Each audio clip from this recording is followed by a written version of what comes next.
Hi everybody, welcome back to the channel. So today, well, technically this month is Autism Awareness and Acceptance Month. So I want to share my experiences with being autistic in the Harmonica community. And I hope that I won't be able to tear up on this thing. But in case you didn't know, I am on the autism spectrum. I am autistic or I am a person with autism. It depends on the situation I'm in, you know. I was professionally diagnosed at the age of 5, and I was often very much, I don't know how to describe it, but I feel like my autism impacted me a lot when it comes to playing the harmonica and how people interact with me. Because for years, people didn't like the fact that I was autistic. They just viewed me as somebody who uses autism as an excuse to be toxic. And I don't think that's really fair. I want to tell you my side of the story when it comes to my autism. I always fell in love with music. And with that in mind, keeping that in mind, I really wanted to play an instrument, but my biological dad, who I won't talk about that much, he didn't want me to play an instrument in concert band, because he thought I'd be disrupting his beauty sleep. So I went to choir, and even then I got scolded at sometimes for singing songs that he found inappropriate. But with that in mind, I don't really like to talk about him that much, because it really brings up a lot of bad memories. So I get into middle school. And fun fact about me, I am also currently on a journey of getting diagnosed with ADHD.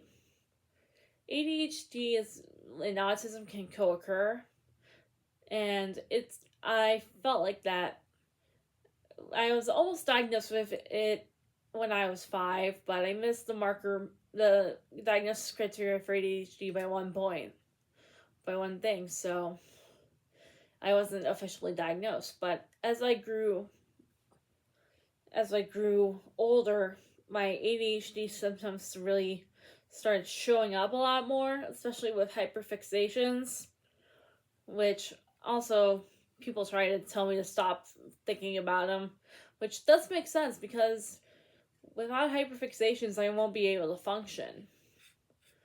Because I like to focus a lot on certain things, like on the harmonica, that I remember Jason Ritchie saying this once, that you can get good at one thing for a pretty long amount of time and focus on one thing at a time. Like, I feel a lot of that philosophy when it comes to the harmonica. I feel like that because I was like I wouldn't say obsessed, because obsessed is has this stigmatizing thing over it for me. So I use the words area of expertise, special interest, and hyperfixation. And people often viewed my hyperfixation as annoying and very, very, like, people viewed me as, like, for a long time, people viewed me as, like, this very moody, angry, and hateful person that I would share my opinions and people would get mad at me for it. Even though I didn't do anything wrong, but share my opinion. It's that I want to tell you something really specific about my journey, because as an autistic and possibly ADHD person, we call that term AuDHD. It's AuDHD. I really like to focus on one thing and do not like to get distracted by anything else. Like focusing on one thing at a time.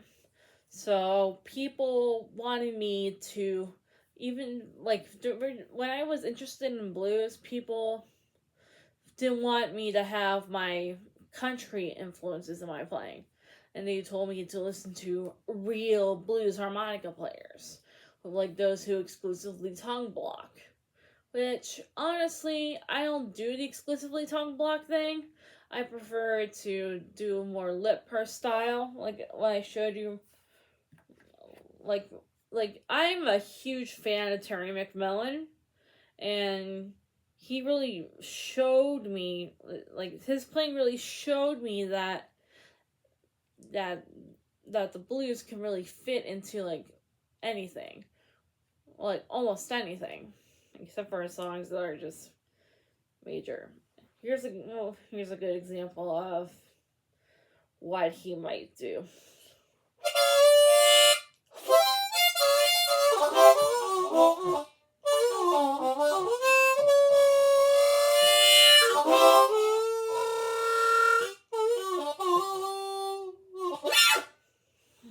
See, that is mainly a lip pursed style, and I was more into that than just tongue blocking, like exclusively tongue blocking.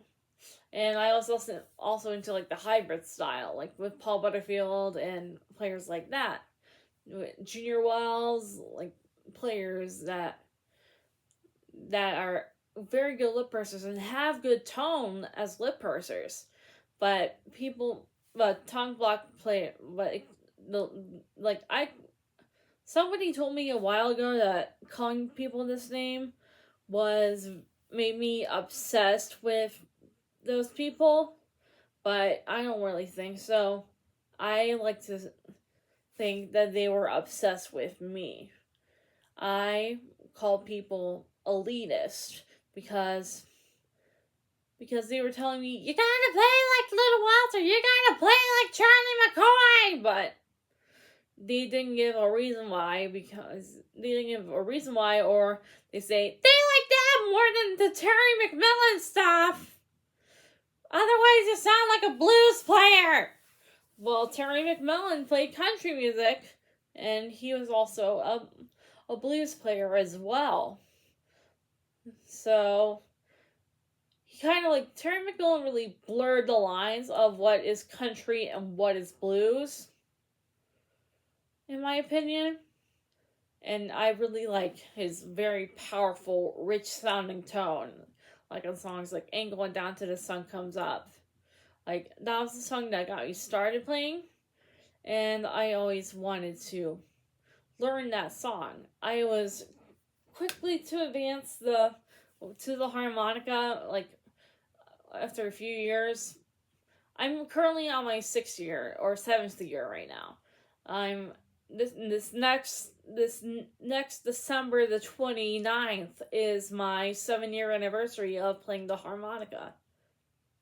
And before I actually started playing, I would look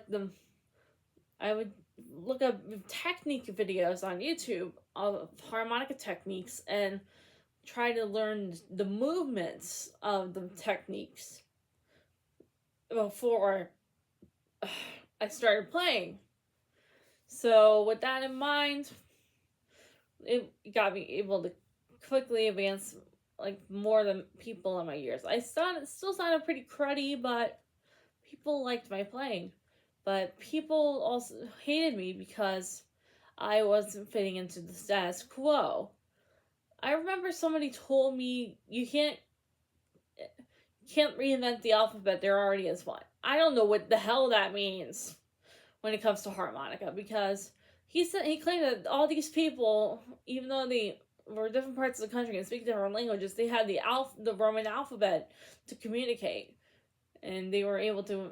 And I don't understand that concept. Like like I was like I mainly wanted to be unique in terms of my playing style, but people often insisted I gotta play what everybody else is playing, or play the same technique everybody else is playing, or play the same songs like a million times over as the original recording, because it's not blues if you don't play everything exactly the same way. But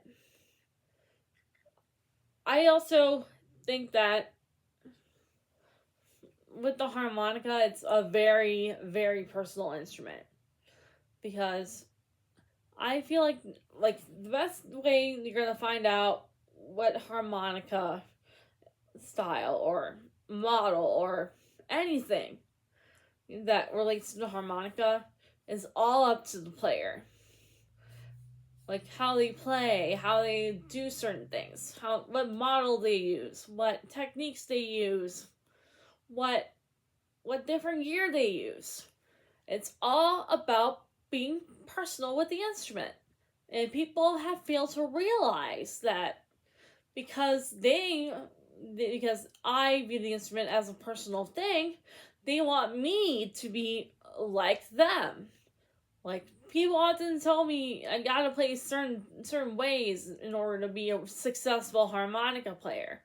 But often with that, they're just saying that you gotta copy everybody else before you can make it your own version, which I have a problem against, because I don't like following strict rules. Like, strict rules are why I often quit singing, because with that in mind, I was in choir competitions and solo and ensemble stuff. We were often told to sing exactly the way as the composer had intended, or as the competition had intended. So with that in mind, I often quit. I quit singing for a couple of years because I felt like that I couldn't be able to do what I wanted to do. So I turned to the harmonica because I wanted that expression within a limited range. Because I often view the harmonica as like an emotionally expressive instrument too. Like, lip pursing, in my opinion, is or having a hybrid lip pursing leading technique is better than having a strictly tongue block style, because even though you have a lot of techniques exclusive to tongue blocking, all these techniques do not equal emotion. In my opinion, it's that people often force it as like it's life or death, saying you have to play it this way or else you're too lazy to learn it properly, or you're not giving this guy credit, It's just that people would rather bully me instead of actually being helpful to me. I remember a long time ago where people were one guy was telling me that I had trouble learning that I struggled with a lot of Terry McMillan stuff. He told me, the guy who commented on my post told me to give up. And I wasn't going to stand for that, because I knew that with the harmonica, it's my only escape. And telling me to give up my passion for music is basically telling somebody to off themselves, basically. Because with my passion in music, it's like my life. And telling people to give up on their passion just basically tells me that they're impatient with others. I eventually found a teacher who was really nice to me. His name is Todd Parrott. I often call him my sensei. And he was actually the nicest person I have ever met out of any time in my life. He was very gentle with me, very patient with me. He understood that I was autistic. And he really helped me to explain everything in layman's terms when it comes to learning how to play like Terry McMillan or playing country music, which is what I mostly play on my own, compared to a lot of people who only play blues or only play rock, But it's often that connection, that somebody who gets you, that people would really understand that it's more than just an instrument. It's more like a family. Which I started doing the Zoom meetings with Jerry Fierro and got introduced to all these pro players who are super chill and very friendly. But I also got canceled on Harpel because people were complaining because I tell people I'm not a fan of marine band players who of harmonica elitists who push their views onto me. They think that it was a good idea to cancel me because they view my autistic traits as toxic, that I need clarification on questions or that I take bad advice. Which is common sense. How can they cancel common sense? So, with that in mind, I was also harassed by a big teacher in an older teacher in the harmonica world who goes into teaches in colleges, and he was abusive towards me. He was very manipulative and almost gaslit me into being his quote-unquote student, because he viewed my autism as bad behavior and told me very bad things about how he knows my autism better than I do, or that he knows exactly what I'm feeling, or that I need to go to ABA, which actually is dangerous for autistic people, especially autistic adults. You never tell an autistic adult to go to ABA. That's just flat out wrong. So, the final straw that I had with him was that I was talking about my history with ableism as a harmonica player. I don't understand why people say that I need to shut up and play, or shut up and stay on topic, when my thing with disability, my ableism experiences with other harmonica players is very, very relevant to the harmonica. Which I honestly don't understand why people say, you need to play and shut up and play, or you need to I don't know, just shut up and be a submissive mouse, is what they're trying to tell me. They're just telling me, don't talk about your feelings. I was treated my opinions didn't matter, and that my feelings didn't matter. And he wrote an email towards me that says that, but your mom says that I'm helping you. But he wasn't helping me. I know what my mom wrote. And because I was there with her. And that was when I decided to give up on emailing him. So I blocked him on Facebook, blocked him on Gmail, blocked him on Discord, because he was extremely rude towards me and very unaccepting. Which, honestly, that was my worst experiences with being autistic in the harmonica community. I often feel like that being autistic really affects how people communicate with you, because people would either view you as a super cool person or who's really dedicated, or they view you as somebody who is an amateur who sucks at their playing. And people, when I get really passionate about talking about Terry McMillan, people would tell me to go to therapy, basically, which is very ableist, if you didn't know. Because telling somebody that they need to go to therapy weaponizes the ability to go to therapy when a stranger tells somebody to go to therapy.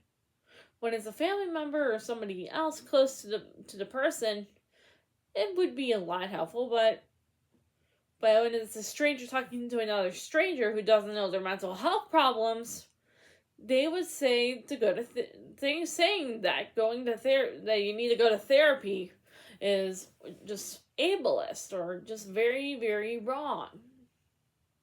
So I eventually got a diagnosis of bipolar 2 disorder, and in last year, I think. And I really appreciate, like I found out that I was bipolar through Jason Ritchie's video documenting his life as a bipolar musician. And he actually was the inspiration for me to actually pick up, to learn more about music theory as a harmonica player. I already learned this stuff with Todd, but with that in mind, it's kind of a hard thing to describe, because when it comes to harmonica playing as an AuDHD bipolar person, it is very, very weird that people either view you, especially if you're female or non-binary like me, you often get treated as if you're a piece of shit because of your gender. And people say, oh, gender has nothing to do with the harmonica. Try saying that to the people who try to harass me by sending me sexually harassing comments and telling me that because I didn't receive violence, that my experience doesn't matter. I was often told that I needed to be a weak person who submits to everybody that submits to every little piece of advice, because people think that with the harmonica you gotta learn everything, which I don't have time for that. If I learned everything, I would lose interest in the instrument. It's really fine that if I focus on a couple players and a couple licks, but every single player and every single lick is gonna be overwhelming. And so with that in mind, there is hope for autistic harmonica players like me. I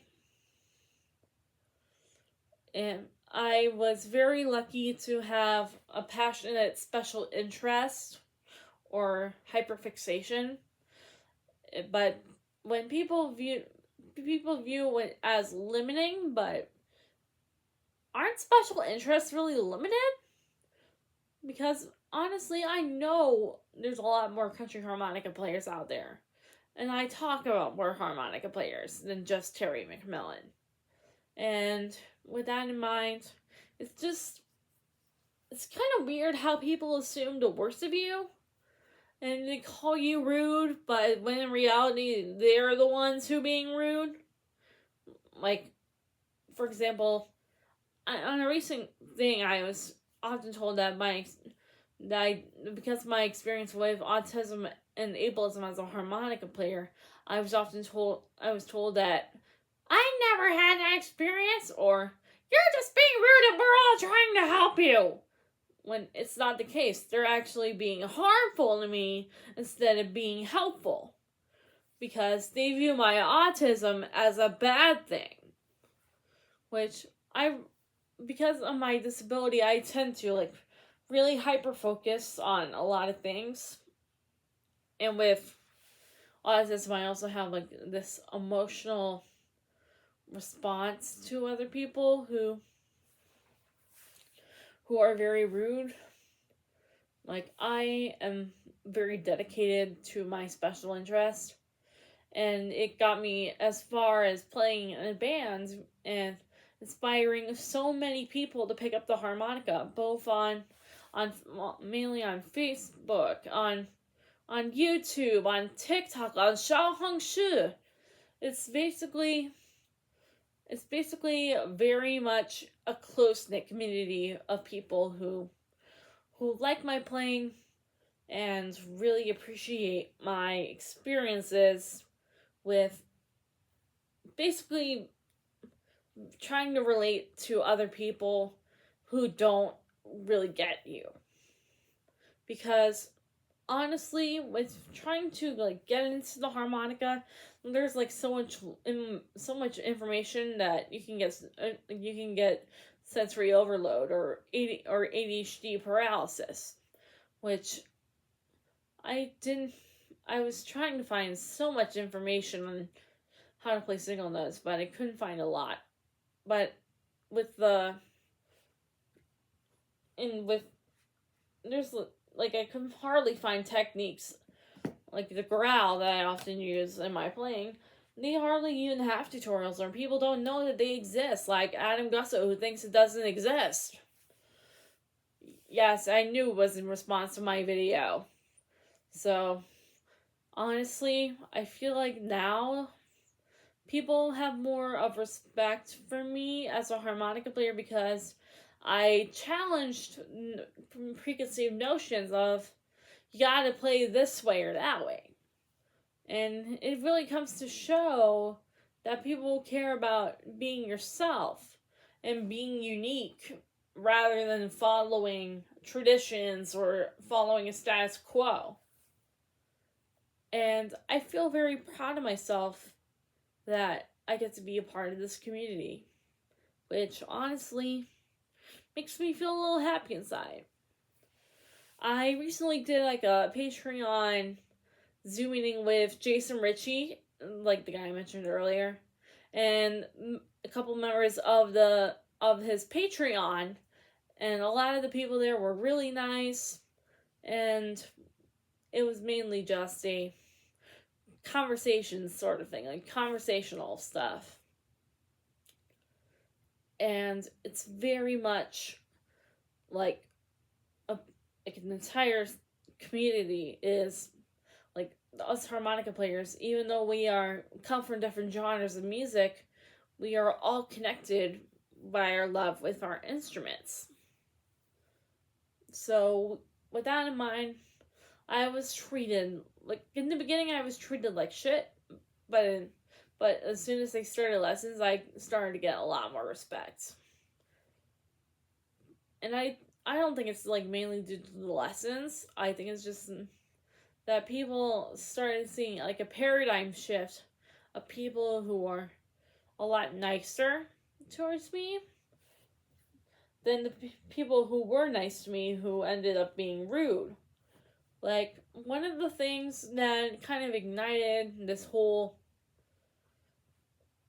ableism thing in the harmonica community is that people think that you need to follow strict rules. And people like to assume autistic people like follow strict rules or follow strict routines. Not me.